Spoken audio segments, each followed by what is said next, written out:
Vai es esmu kādreiz saticis cilvēku, kurš nožēlo, ka viņš būtu uzkrājis daudz naudas.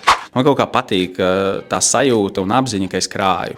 Pa laikam aizdomājos un uzdod sev tādus dažādus jautājumus, un viens no tiem, ko es uzdevu, ir, vai es esmu kādreiz saticis cilvēku, kurš nožēlo, ka viņš būtu uzkrājis daudz naudas. Un, ja tu piekritīsi, ka tādu cilvēku ir ļoti maz vai nav vispār, un līdz ar to tad, es uzskatu, ka tas trešais pensiju līmenis tās ļoti foršs, ērts, ikdienišķs veids, kā jebkuram cilvēkam ir iespēja tādus nozīmīgus uzkrājumus veidot savā dzīves laikā ar tādām ļoti mazām ikmēneša iemaksām. Ieguldu katru mēnesi. Dažkārt tās summas mainās, jo man patīk skaitīt manuāli. Es ik pa laikam atveru šo trešā līmeņa.